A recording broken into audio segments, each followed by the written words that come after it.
America और Israel के हमलों में ईरान का सबसे ऊंचा पुल तबाह हुआ तो ईरान ने पश्चिम एशिया के 8 पुलों को बर्बाद करने की धमकी दी।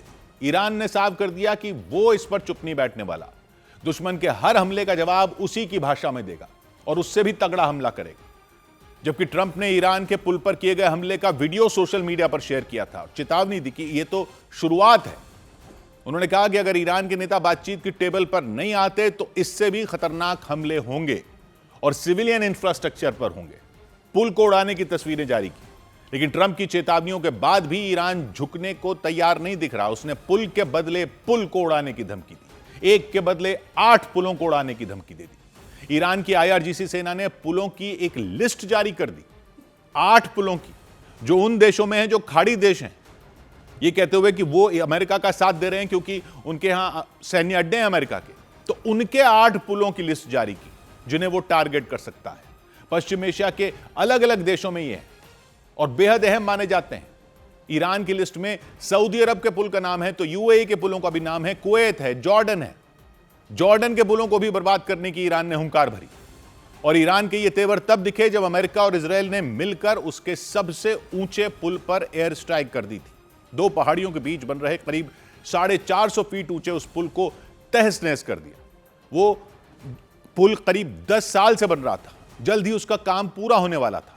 कुछ दिन बाद ही उस ब्रिज को लोगों के लिए खोला जाना था, लेकिन अमेरिका और इजराइल की मिसाइलें उस पुल पर गिरी तो सालों की मेहनत पल भर में मिट्टी हो गई।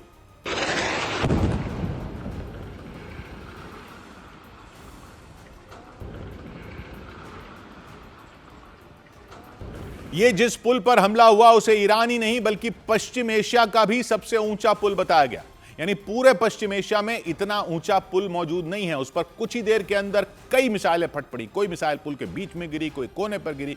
मिसाइलों के गिरते ही जबरदस्त धमाके हुए। धमाकों की आवाजों से पूरा इलाका कांप उठा। पुल को आग की लपटों ने घेर लिया। हर तरफ धुआं फैल गया। धुआं हटा तो वहां सिर्फ और सिर्फ बर्बादी दिखी। पुल 2 हिस्सों में बंट चुका था, बीच वाला हिस्सा गायब ही हो गया। जैसे वो पुल अभी अधूरा है ऐसा लगा, उसे दोनों तरफ से जोड़ने का काम चल रहा, उसके बाद ऐसा लगा। ईरान के जिस पुल पर हमला किया गया उसका नाम B1 ब्रिज है। कराज ब्रिज के नाम से भी इसे जाना जाता है, क्योंकि इस पुल को ईरान की राजधानी तेहरान को उसके कराज शहर से जोड़ने के लिए बनाया जा रहा था। करीब 450 फीट ऊंचे इस ब्रिज की लंबाई 1 किलोमीटर से भी ज्यादा बताई गई। ब्रिज तेहरान को ईरान के उत्तरी हिस्से से जोड़ने के लिए बनाया जा रहा था, ताकि तेहरान से कैस्पियन सागर तक आने जाने का रास्ता आसान हो जाए। ईरान के मीडिया ने बताया कि जो रास्ता अभी 1 घंटे में तय होता है, पुल बनने के बाद उस रास्ते को महज 10 मिनट में तय किया जा सकता था। यही वजह रही कि ईरान की सरकार ने इस पुल को बनाने में पानी की तरह पैसा बहाया था। कराज ब्रिज को बनाने में हजारों करोड़ लगा दिए गए थे, लेकिन अमेरिका और इजराइल के हवाई हमलों ने कुछ ही सेकंड के अंदर ईरान की सालों की मेहनत पर पानी फेर दिया। तो रिपोर्ट यह है कि कराज ब्रिज के प्रोजेक्ट में करीब $40 करोड़ खर्च किए गए, यानी भारतीय रुपयों में 3700 करोड़ रुपए से भी ज्यादा। 10 साल पहले 2016 में प्रोजेक्ट शुरू हुआ था और कुछ दिन बाद ही अभी काम पूरा होने वाला था, लेकिन उससे पहले ही जंग के दौरान वहां हमला हो गया। ईरान के मीडिया ने जानकारी दी कि जिस वक्त ब्रिज पर एयर स्ट्राइक की गई उस वक्त वहां काम चल रहा था, मजदूर थे, इंजीनियर लगे हुए थे। ईरान के मीडिया ने बताया इस हमले में 8 लोगों की जान चली गई, 90 से ज्यादा लोग घायल हो गए। इतने तगड़े धमाके हुए कि आसपास के इलाके की बिजली तक गुल हो गई। कुछ देर बाद ही अमेरिका के राष्ट्रपति डोनाल्ड ट्रंप ने सोशल मीडिया पर पोस्ट की और लिखा कि ईरान का सबसे ऊंचा ब्रिज ढह गया, अब उसका कभी इस्तेमाल नहीं किया जा सकेगा। ट्रंप ने वीडियो भी शेयर किया जिसमें दिखा कि ईरान का कराज ब्रिज आग और धुएं से घिरा हुआ। ट्रंप ने ईरान को इसके जरिए एक बार फिर धमकाया कि अभी इससे भी भयंकर हमले किए जाएंगे, कि ईरान के लिए समझौता करने का यही सही मौका है, वरना बहुत देर हो जाएगी, वहां बचाने के लिए कुछ भी नहीं रहेगा। ईरान के ब्रिज पर जो हमला हुआ वो ट्रंप के उस बयान के बाद किया गया जिसमें उन्होंने ईरान को स्टोन एज में पहुंचाने की धमकी दी थी, पाषाण युग में भेजने की धमकी दी थी। We're going to hit them extremely hard over the next 2 to 3 weeks. We're going to bring them back to the Stone Ages where they belong. कुछ दिन पहले भी ट्रंप ने चेतावनी दी थी कि अगर ईरान समझौते के लिए राजी नहीं हुआ तो उसके पावर प्लांटों को, ब्रिजों पर हमले तेज कर दिए जाएंगे। We've hit some. We'll hit some bridges. We've got a couple of nice bridges in mind. But if they come to the table, that'll be good. यानी सेना के ठिकानों को ही नहीं, नागरिक ठिकानों को पर भी हमले की धमकी थी और फिर यह पुल पर हमला हुआ। ट्रंप के बार बार धमकाने के बाद भी ईरान न तो बातचीत के लिए तैयार होता दिख रहा है, न ही हमले रोकने की उसकी कोई मंशा नजर आ रही है। ईरान के सबसे ऊंचे ब्रिज पर हमला हुआ तो उसका गुस्सा 7वें आसमान पर पहुंच गया।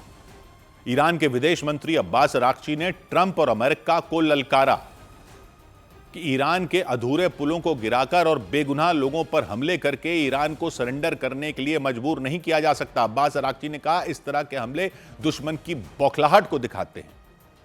साफ नजर आता है कि युद्ध में उसकी हालत लगातार बिगड़ती जा रही है।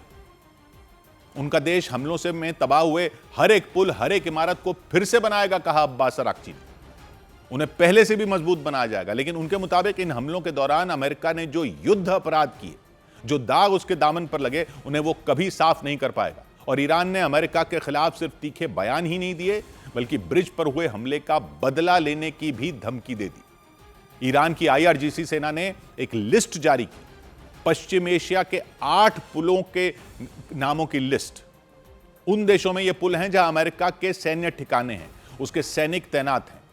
अपने सबसे ऊंचे ब्रिज पर हुए हमले का बदला लेने के लिए ईरान उन पुलों पर बमबारी कर सकता है। यह लिस्ट जारी की तो यह लगा, उनमें 3 पुल UAE के हैं, 1 ब्रिज सऊदी अरब का है, 1 पुल कुवैत का है, 3 पुल जॉर्डन में है। अपने अपने देश की अर्थव्यवस्था के लिए ये सब बेहद अहम पुल हैं, क्योंकि उनके जरिए हर साल बड़े पैमाने पर लोगों का आना जाना होता है, कारोबार के लिए इनका इस्तेमाल किया जाता है। और माना जा रहा है कि इसीलिए ईरान की IRGC सेना ने इन 8 पुलों पर हमला करने का प्लान बनाया, ताकि वो उन देशों पर दबाव बना सके जो युद्ध में अमेरिका और इजराइल की किसी भी तरह मदद कर रहे हैं। कुवैत का शेख जाबिल अल अहमद अल सबा ब्रिज भी इसमें शामिल है।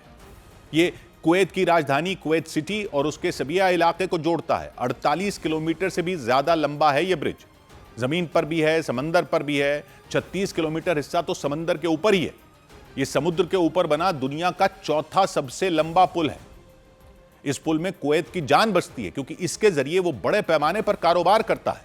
और इसीलिए जब ईरान की IRGC सेना ने इस पुल को अपने टारगेट वाली लिस्ट में शामिल किया, तो कुवैत में खलबली मच गई कि ईरान किसी भी वक्त वहां मिसाइल हमला ना कर दे, ड्रोन मार सकता है।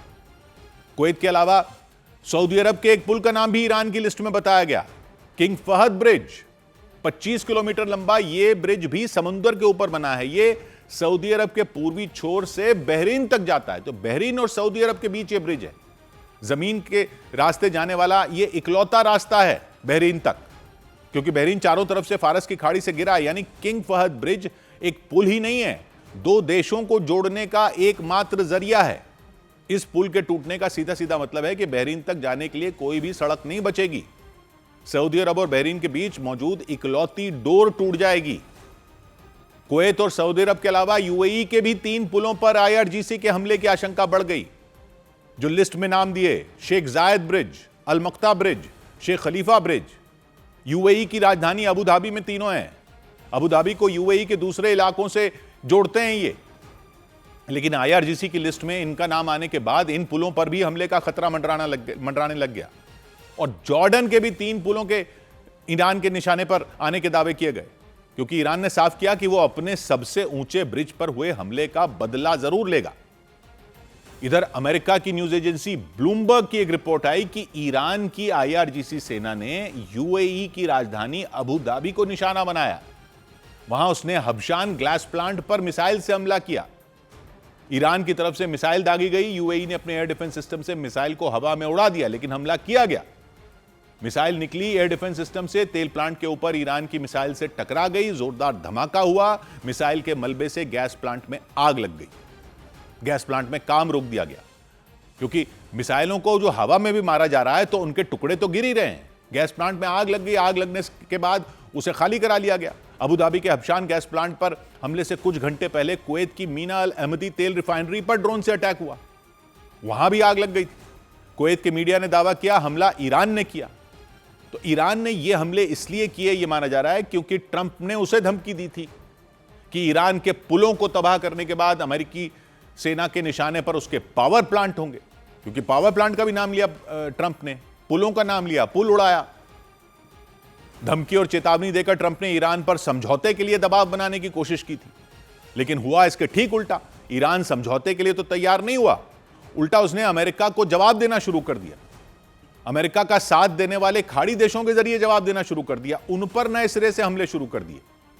आईआरजीसी सेना ने यूएई की राजधानी अबू धाबी पर मिसाइल चला दी। हबशान गैस प्लांट है वहां, उसी को निशाना बनाकर मिसाइल लॉन्च कर दी। मिसाइल गैस प्लांट के पास पहुंची, यूएई ने एयर डिफेंस सिस्टम से उसे हवा में ढेर तो कर दिया, लेकिन उसके ठीक ऊपर एयर डिफेंस सिस्टम से निकली मिसाइल और ईरान की मिसाइल के बीच टक्कर हुई और इससे मिसाइल के मलबा गैस प्लांट पर गिर गया। वहां आग लग गई। तुरंत गैस प्लांट में आग फैल गई, कोहराम मच गया, गैस प्लांट में काम रोक दिया गया, गैस प्लांट को खाली करा लिया गया। फारस की खाड़ी के एक तरफ यूएई है, दूसरी तरफ ईरान है। यूएई के साथ फारस की खाड़ी के किनारे कतर भी है, बहरीन और कुवैत भी है। इसी तरह सऊदी अरब और ओमान भी फारस की खाड़ी के किनारे ही बसे हुए हैं। यूएई के जिस हबशान गैस प्लांट पर हमला हुआ वो अबू धाबी से 240 किलोमीटर दक्षिण पश्चिम में है। इसी गैस प्लांट को निशाना बनाकर ईरान ने हमला किया, लेकिन यूएई के एयर डिफेंस सिस्टम ने मिसाइल को हवा में उड़ा दिया। लेकिन यूएई ने इसे खतरनाक और उकसावे वाला कदम बताया। यूएई के गैस प्लांट पर ही हमला नहीं हुआ, यूएई के हबशान गैस प्लांट पर हमले से कुछ घंटे पहले कुवैत की मीना अल अहमदी तेल रिफाइनरी पर ड्रोन से हमला किया गया। कुवैत सिटी के दक्षिण में है तेल रिफाइनरी, करीब वहां से 45 से 50 किलोमीटर दूर कुवैत के दक्षिण में अल अहमदी क्षेत्र है, उसी इलाके में यह तेल रिफाइनरी है। तो कुवैत के मीडिया ने बताया कि हमला ईरान की आईआरजीसी सेना की तरफ से किया गया था। ड्रोन अटैक की वजह से तेल रिफाइनरी में आग लग गई। तेल रिफाइनरी को कितना नुकसान हुआ इसकी जानकारी तो नहीं मिल सकी, लेकिन कुवैत में वाटर डिसैलिनेशन प्लांट को भी निशाना बनाए जाने की खबर आई। डिसैलिनेशन प्लांट में समुद्र के खारे पानी को मीठे पानी में बदला जाता है, पीने लायक बनाया जाता है। ईरान की तरफ से इस पर कोई बयान नहीं दिया गया, लेकिन माना यह जा रहा है कि ईरान ने ट्रंप की धमकियों के बाद खाड़ी देशों के गैस प्लांट, तेल रिफाइनरियों पर हमले किए। ट्रंप ने ईरान के पुलों को तबाह करने के बाद अमेरिका की सेना उसके पावर प्लांटों, ऊर्जा के ठिकानों को चुन चुनकर निशाना बनाएगी, यह धमकी दी थी। ईरान पर समझौते के लिए दबाव बनाने के लिए किया था, ताकि किसी भी तरह ईरान को बातचीत के टेबल पर लाया जा सके। लेकिन ट्रंप का यह दांव उल्टा पड़ता दिखा। उधर ईरान के साथ चल रही जंग के बीच अमेरिका की सेना के आर्मी चीफ रैंडी जॉर्ज से इस्तीफा मांग लिया गया। उन्हें तुरंत अपना पद छोड़ने के लिए कह दिया गया। सीएनएन के मुताबिक अमेरिका के रक्षा मंत्री पीट हेग्सेथ ने उनसे इस्तीफा मांगा और उन्हें रिटायर होने का आदेश दे दिया। रैंडी जॉर्ज को अमेरिका के पूर्व राष्ट्रपति बाइडेन ने आर्मी चीफ ऑफ स्टाफ यानी सेना प्रमुख बताया था। 2023 में, सितंबर 2023 में आर्मी चीफ बने थे। अमेरिका के रक्षा मंत्रालय पेंटागन के मुताबिक रैंडी जॉर्ज की जगह जनरल क्रिस्टोफर लानेव को अमेरिका का नया सेना प्रमुख बनाया गया। अमेरिका के आर्मी चीफ रैंडी जॉर्ज के साथ सेना के 2 और बड़े अफसरों को भी पद छोड़ने का आदेश दिया गया, लेकिन रैंडी जॉर्ज को पद छोड़ने के लिए क्यों कहा गया, इस पर अमेरिका के रक्षा मंत्रालय की तरफ से कुछ नहीं बताया गया। अमेरिकी सेना में यह फेरबदल ऐसे समय में हुआ है जब अमेरिका ईरान जंग में उलझा हुआ है, तब सेना के प्रमुख को हटा दिया है। ट्रंप कई बार बयान दे चुके हैं, कभी कहते हैं जंग 2 से 3 हफ्तों में खत्म हो जाएगी, अगले दिन अपने संबोधन में उन्होंने ईरान पर बड़ा हमला करने की हुंकार भर दी। शुरू में उन्होंने ईरान के साथ बातचीत होने का दावा किया था, फिर बिना समझौते जंग से बाहर निकलने की बात कह दी। मतलब उनके बयान से कुछ भी साफ नहीं हो पा रहा। पता नहीं चल रहा कि जंग कब तक चलेगी, कैसे खत्म होगी। अमेरिका ईरान में ग्राउंड ऑपरेशन शुरू करेगा या नहीं, हॉर्मुज गलियारे का क्या होगा, बंद रहेगा, खुल जाएगा, इस पर भी कुछ साफ नहीं हो पा रहा। और ऊपर से अमेरिकी आर्मी चीफ रैंडी जॉर्ज को पद छोड़ने का आदेश दे दिया गया, वो भी ईरान जंग के बीच में। जंग अभी चल रही है, अमेरिका और इजराइल ईरान पर हमला करने में जुटे हुए हैं। अलग अलग इलाकों में उसके सैन्य ठिकानों पर हवाई हमले कर रहे हैं, परमाणु ठिकानों को निशाना बना रहे हैं। दूसरी तरफ ईरान की आईआरजीसी सेना भी अमेरिका और इजराइल को जवाब देने में जुटी है। ईरान इजराइल के साथ साथ खाड़ी देशों पर भी मिसाइलों से हमले कर रहा है, ड्रोन से हमले कर रहा है। हालांकि अमेरिका और इजराइल ईरान की मिसाइलों को हवा में ही मार गिराने का दावा कर रहे हैं, लेकिन उनके टुकड़े तो गिर रहे हैं। आने वाले दिनों में जंग और भयानक भी हो सकती है इससे, क्योंकि ट्रंप अपने संबोधन में ईरान को बहुत बड़े हमले की चेतावनी दे चुके हैं कि जंग में सब कुछ वैसा ही हो रहा है जैसा वो चाहते हैं, वो तो ये दावा कर रहे हैं। और इस सब के बीच अमेरिकी सेना के प्रमुख रैंडी जॉर्ज को रिटायर होने का आदेश दिया। ऐसा भी नहीं है कि वो 2-4 महीने में रिटायर होने वाले थे तो अब कह दिया, उनका कार्यकाल 1 साल से ज्यादा का बचा हुआ था।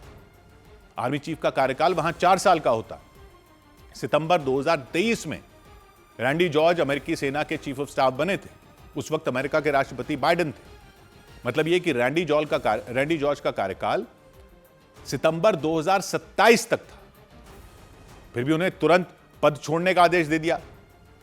अमेरिका के मीडिया के मुताबिक वहां के रक्षा मंत्री पीट हेग्सेथ ने उन्हें पद छोड़ने का आदेश सुनाया और हैरानी की बात यह कि अमेरिका के रक्षा मंत्रालय पेंटागन ने सेना प्रमुख को पद से हटाने के पीछे का कारण नहीं बताया।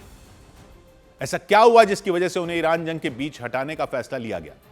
लेकिन युद्ध के जानकारों का मानना है कि रैंडी जॉर्ज और पीट हेग्सेथ यानी रक्षा मंत्री के बीच सब कुछ ठीक नहीं था। काफी वक्त से मतभेद बने हुए थे। रैंडी जॉर्ज ईरान के साथ चल रहे युद्ध को लंबा खींचने के पक्ष में नहीं थे, ऐसा माना जा रहा है। उन्होंने चेतावनी भी दी थी कि ईरान की सैन्य ताकत को कम करके आंकना अमेरिकी सेना के लिए घातक हो सकता है।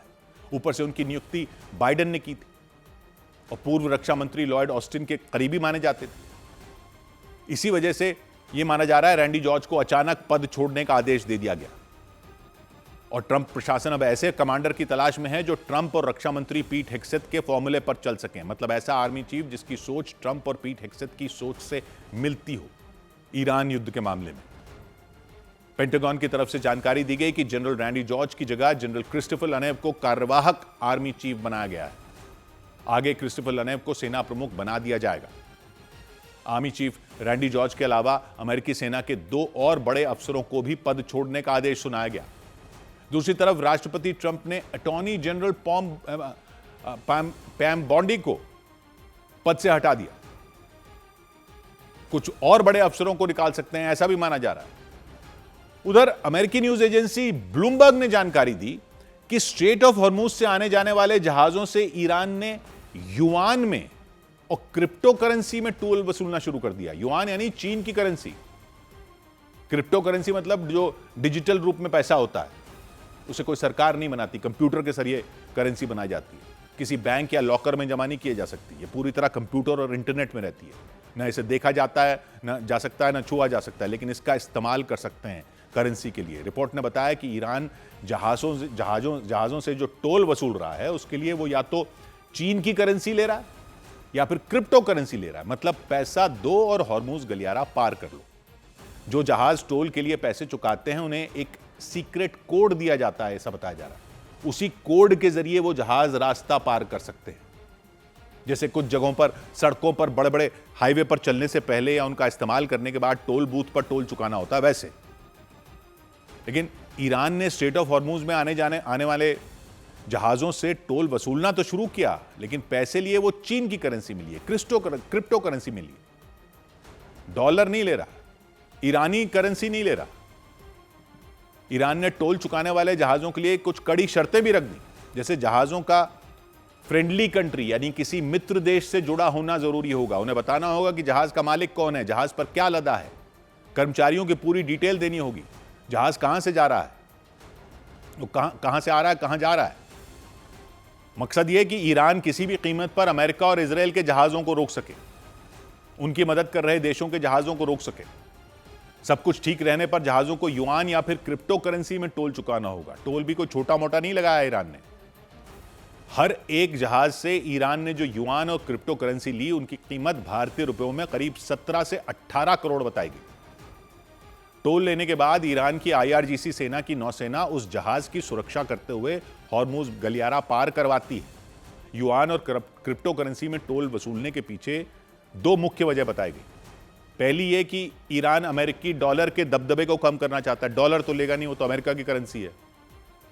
और टोल वसूल कर मिली रकम को अमेरिका की नजरों से दूसरा यह कि बचाना चाहता है, क्योंकि ईरान को डर है अगर वसूली डॉलर में हुई तो अमेरिका आसानी से ट्रांजैक्शन को ट्रैक कर लेगा या फ्रीज कर सकता है या ब्लॉक कर सकता।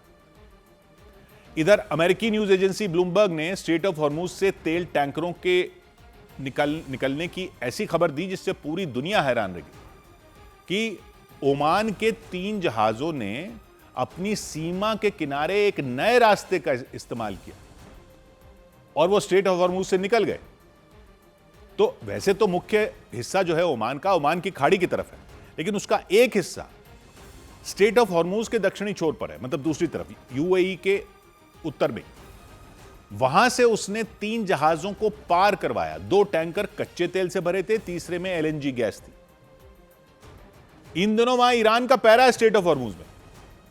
अमेरिका और इजराइल के खिलाफ जंग शुरू होने के बाद उसने वहां से गुजरने वाले तेल और गैस से भरे जहाजों पर रोक लगा रखी है। वहां से निकाला है इनको। वो कैसे रास्ता बनाया है वो बहुत दिलचस्प है। उस ईरान की मर्जी के बिना एक भी जहाज हॉर्मुज गलियारे को पार नहीं कर पा रहा है। कोई कोशिश भी करता है तो ईरान उस पर हमला कर देता है। वहां से इन दिनों सिर्फ वही जहाज निकल पा रहे हैं जिनको ईरान निकलने देना चाहता है। उसके इस रुख की वजह से लंबे वक्त से स्ट्रेट ऑफ हॉर्मुज बंद है। एक तरह से तेल और गैस का संकट खड़ा हुआ है दुनिया में। दूसरे खाड़ी देश चाहकर भी अपने जहाज वहां से नहीं निकाल पा रहे हैं।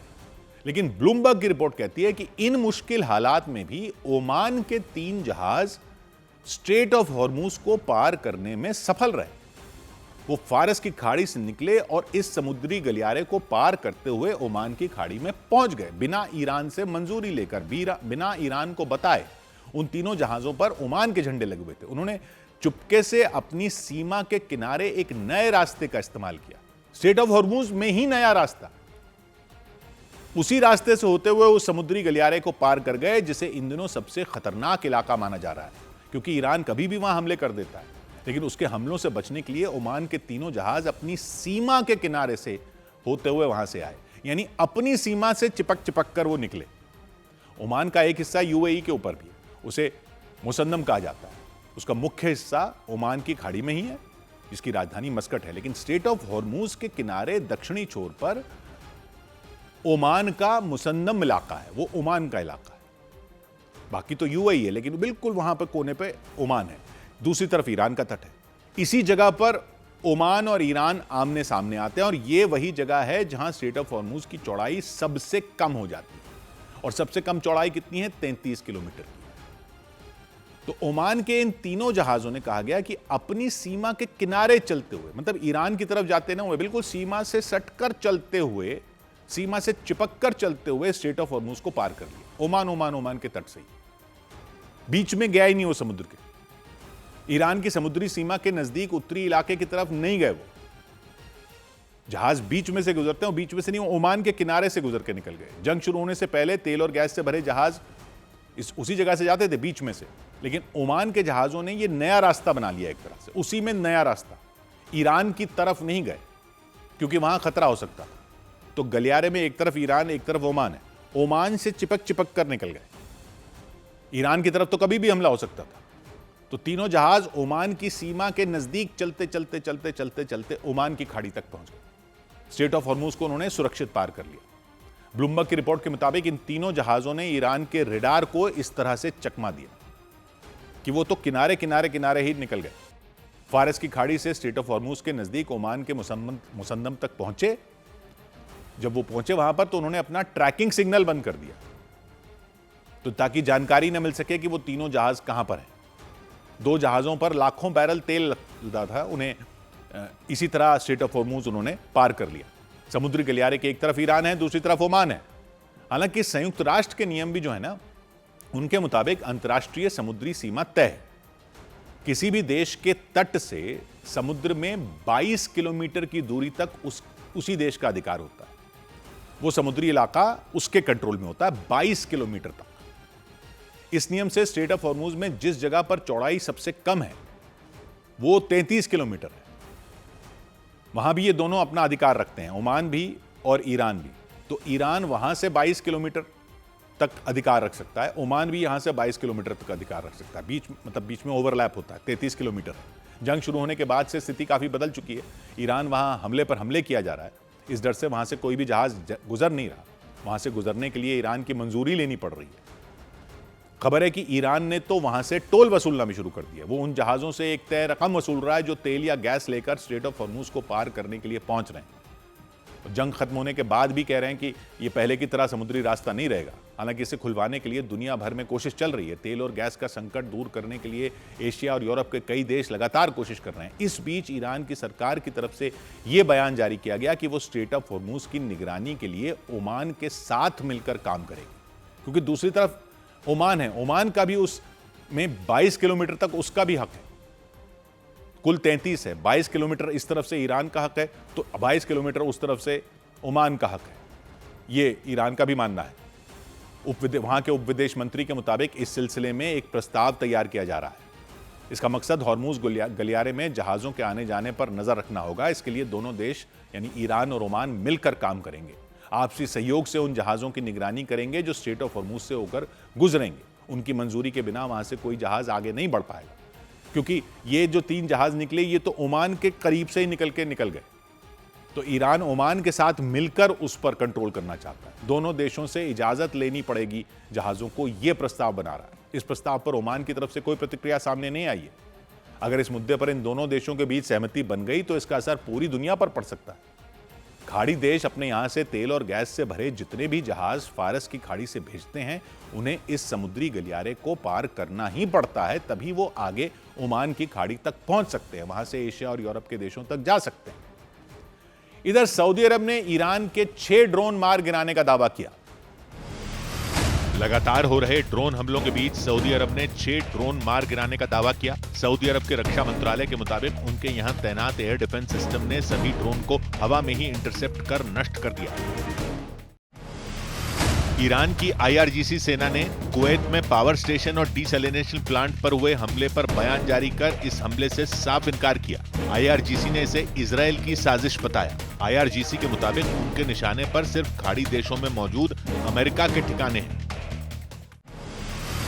UAE के अजमान इलाके में मिसाइल का मलबा गिरने से 12 लोग घायल हो गए। घायलों में भारत के 5 और नेपाल के 6 नागरिक शामिल बताए गए। UAE के मीडिया के मुताबिक ईरान की तरफ से दागी गई मिसाइल को एयर डिफेंस सिस्टम ने हवा में ही तबाह कर दिया, लेकिन उसका मलबा रिहायशी इलाके में गिरा। उधर इजरायल के हमलों के जवाब में ईरान के भी इजरायल के हाइफा शहर में ईरान ने भी मिसाइल दागी।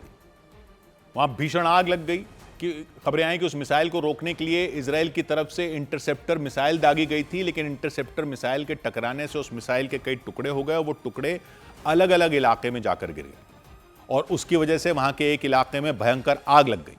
इलाके में खड़ी कई गाड़ियां आग की चपेट में आ गई। गाड़ियों से धुआं पूरे इलाके में फैल गया। कुछ देर के लिए वहां सब कुछ धुंधला हो गया, उसके आसपास कुछ दिखाई नहीं दे रहा था। वहां के एक दूसरे इलाके में सड़क पर छोटे छोटे पत्थर और मलबा बिखरा दिखाई दिया। जानकारी मिली कि ईरान की तरफ से दागी गई मिसाइल के कुछ टुकड़े वहां भी गिर गए थे, जिसकी वजह से उस इलाके का यह हाल हो गया। वहां खड़ी तमाम गाड़ियों के शीशे टूट गए। कुछ गाड़ियां तो उल्टी पड़ी नजर आईं। इसके अलावा जिस सड़क पर हमला हुआ वो सड़क भी कई जगहों से उखड़ गई। कुछ इलाकों में मौजूद इमारतों में आग लगने की खबर भी सामने आई। लोगों की परेशानी इससे बढ़ गई और ईरान के हमलों से इजरायल के तेल अवीव और उसके आसपास वाले शहरों में भी भारी नुकसान की खबरें आई कि ईरान ने वहां एक इंडस्ट्रियल एरिया को निशाना बनाया। वहां मौजूद कई कारखानों के परखचे उड़ गए। कारखानों में लगी मशीनों के टुकड़े टुकड़े हुए दिखे। किसी कबाड़ के गोदाम जैसा लग रहा था इलाका। चारों तरफ टूटा हुआ सामान पड़ा दिखाई दिया। एक मिसाइल गिरा है और यहाँ पे भयंकर तबाही हुई है। पहले मैं आपको दिखाने की कोशिश करूंगा। ये एक बड़ा इंडस्ट्रियल यूनिट है और आप देख सकते हैं इसके पुरखच्चे उड़ गए हैं। जहां से भी आप नजर दौड़ाएंगे वहां आप तबाही देखेंगे। दूसरी तरफ तेल अवीव के एक इलाके में मिसाइल हमले से पहले सायरन बजने शुरू हुए। आवाज सुनकर लोग बंकरों में चले गए। इसके थोड़ी देर बाद आसमान में मिसाइल जाती दिखाई दी। एक इमारत के पास जाकर मिसाइल गिरी और फिर वहां जोरदार धमाका सुनाई दिया। पूरा इलाका धमाके की आवाज से थर्रा उठा। ये वाला साइड जो है ये ईरान का साइड है, वहां से ही मिसाइल आते हैं और जोरदार धमाका। उसका मतलब है कि यहीं कहीं पास में गिरा है। ईरान ने एक के बाद एक इजरायल के कई शहरों में मिसाइल हमले करने की कोशिश की। इजरायल की सेना ने ईरान के ज्यादातर हमलों को नाकाम करने का दावा किया, लेकिन मिसाइलों के टुकड़े गिरने से भी कई जगहों में भारी नुकसान होने की खबरें सामने आई। इसके अलावा कई जगहों पर आग लगने की जानकारी मिली। इधर अमेरिका के न्यूज चैनल CNN ने बताया कि भारी हमलों के बावजूद ईरान की मिसाइल ताकत पूरी तरह खत्म नहीं हुई है।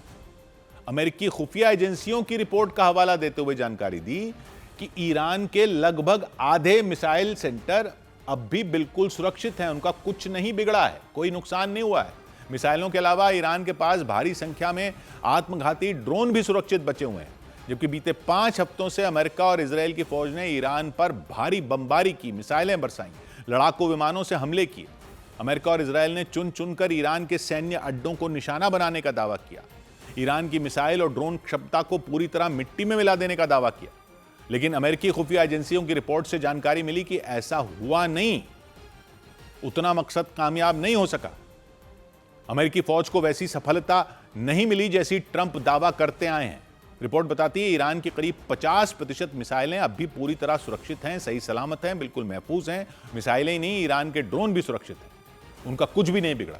रिपोर्ट में बताया गया कि ईरान के पास ड्रोन का इतना बड़ा जखीरा अब भी मौजूद है कि वो किसी भी जंग में बाजी पलट सकता है। रिपोर्ट में ऐसा बताया गया कि ईरान की पूरी सैनिक क्षमता को खत्म करने का जो लक्ष्य अमेरिका और इजरायल ने तय किया था वो हासिल नहीं हो सका अभी तक। रॉयटर्स ने भी अपनी एक रिपोर्ट में यह जानकारी दी कि जंग के 1 महीने में अमेरिका की सेना ईरान के मिसाइल भंडार के केवल 1/3 हिस्से को ही खत्म कर सकी है, 30% के आसपास। अमेरिका के खुफिया विभाग से जुड़े उसके सूत्रों के हवाले से यह खबर दी गई। जबकि डोनाल्ड ट्रंप लगातार हर मंच से यह दावा कर रहे हैं कि अमेरिकी फौज ने ईरान की ताकत को पूरी तरह कुचल दिया। ट्रंप के मुताबिक अमेरिका ने ईरान की मिसाइलें नष्ट कर दी हैं, ड्रोन तबाह कर दिए हैं, सभी बड़े नेताओं को मौत के घाट उतार दिया और जंग में एक तरह से ईरान को हरा दिया। लेकिन अलग अलग रिपोर्ट में यह बताया जा रहा है कि अमेरिकी फौज ईरान के मिसाइल भंडार को पूरी तरह नष्ट करने में कामयाब नहीं हुई है। जंग के दौरान जमीन के नीचे बनी सुरंगें उसकी सबसे बड़ी ताकत बनी हुई हैं, क्योंकि ईरान की IRGC सेना ने अपनी मिसाइलों का भंडार जमीन के नीचे बनी उन्हीं सुरंगों में बना रखा था।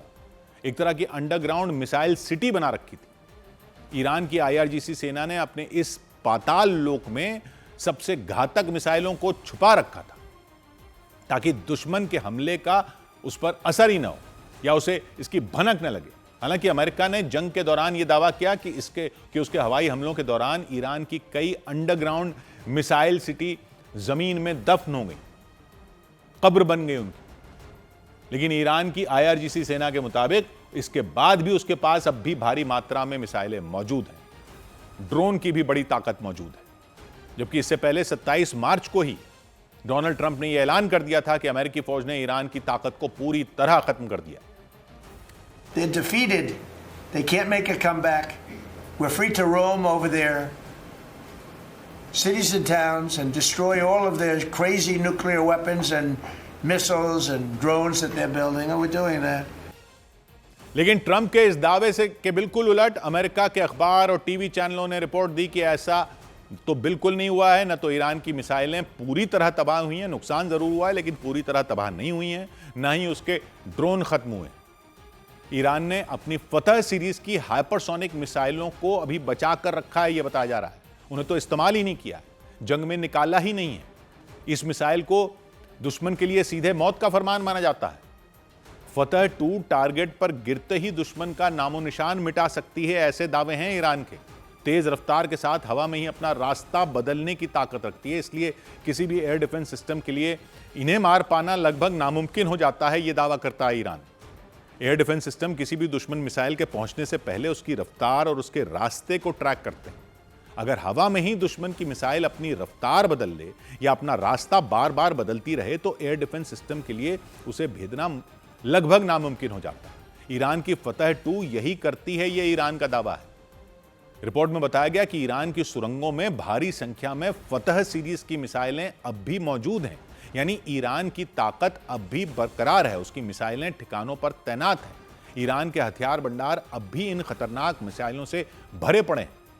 हमलों के बावजूद ईरान की मिसाइल ताकत कम नहीं हुई है। अमेरिका और इजरायल की खुफिया एजेंसियों और सेना के लिए ईरान की इन घातक मिसाइलों का पता लगाना भी मुश्किल हो रहा है, यह बताया जा रहा है। इससे पहले ईरान की IRGC सेना ने भी दावा किया था कि जंग के दौरान उसने अपने 70% मिसाइलों का इस्तेमाल तो किया ही नहीं है, हथियार गोदाम से निकाला ही नहीं है, संभाल कर रखा है, दुश्मन की नजरों से छिपा कर रखा है। IRGC के एक ब्रिगेडियर ने यह तक दावा कर दिया था कि उनके पास इतने मिसाइल बेस और हथियार मौजूद हैं कि अगर अमेरिका हर हफ्ते भी उनका पता लगा ले तब भी 2 साल तक यह सिलसिला जारी रहेगा। 2 साल तक, मतलब ईरान ने संकेत दिए कि वो 2 साल तक दुश्मन से भिड़ने की तैयारी करके बैठा है।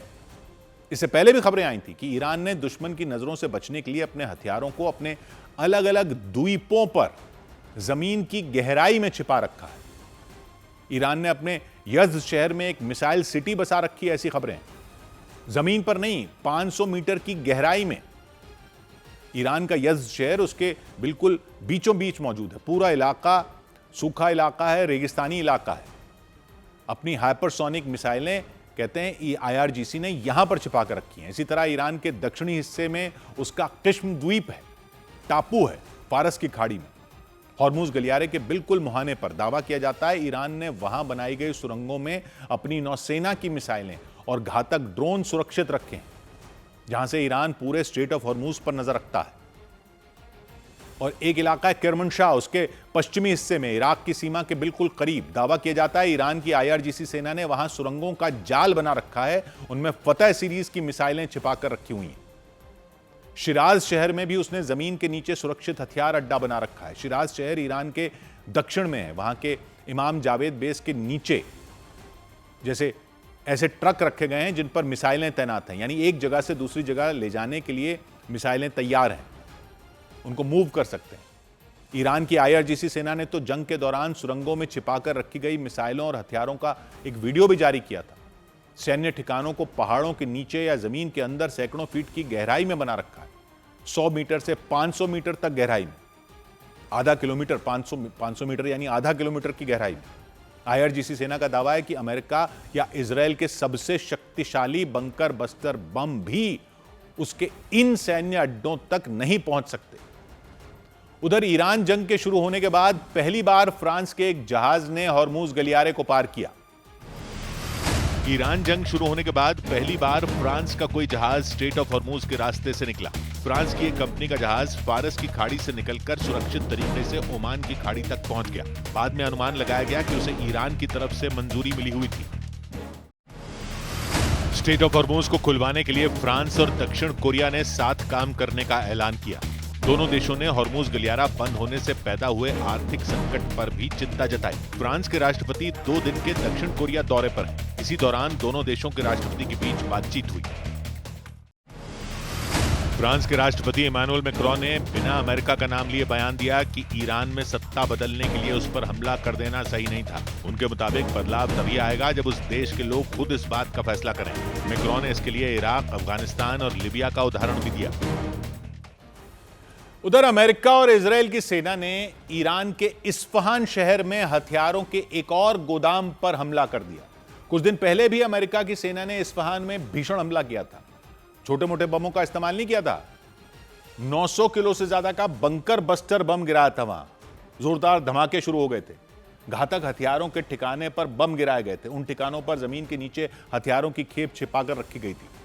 उस खौफनाक हमले के कुछ दिन बाद ही एक बार फिर वहां पर हवाई हमला कर दिया। अमेरिका और इजराइल की फौज ने ईरान के हथियारों के एक और ठिकाने पर वहां बमबारी कर दी और भीषण बमबारी होते ही बड़ा इलाका वहां दहल उठा। आग की धधकती लपटें तेजी से ऊपर उठती नजर आईं।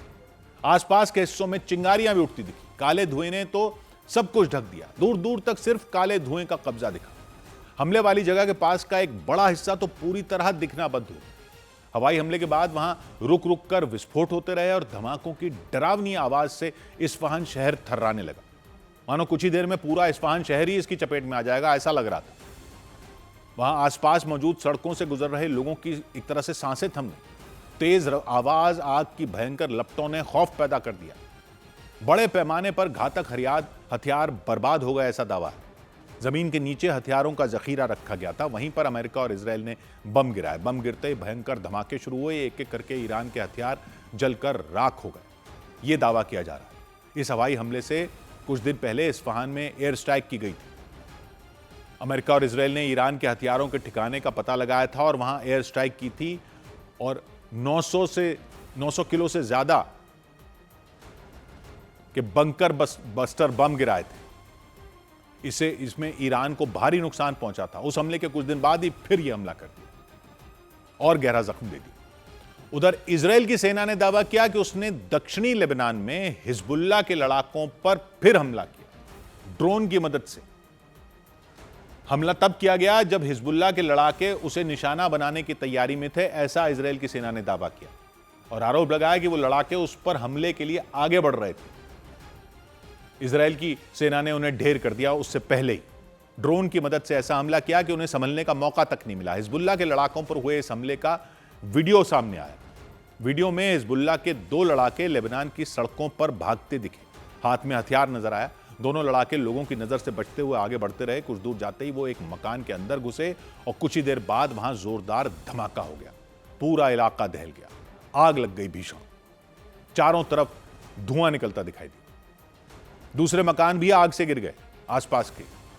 तो इजराइल की सेना ने दावा किया उसने हमले में हिजबुल्लाह के उन लड़ाकों को ढेर कर दिया और मकान पर जो हमला हुआ वो ड्रोन के जरिए किया गया, जिसके बाद वहां तेज धमाका हुआ और सब कुछ खाक हो गया।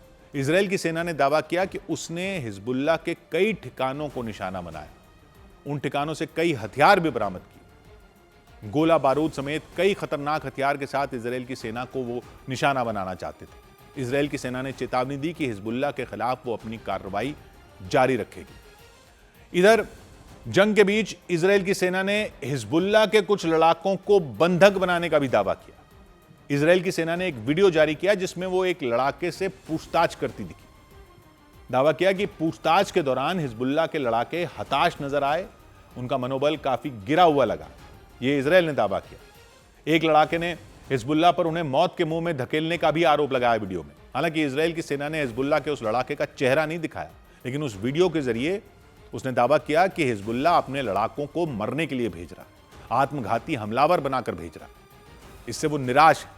जिस लड़ाके से पूछताछ की जा रही थी उसने दावा किया कि जंग में कोई भी सामने नहीं आना चाहता, अपनी मौत नहीं चाहता, कि भले ही संगठन उन्हें खाने पीने की चीजें दे रहा है लेकिन उन पर हमेशा खतरा मंडराता रहता है।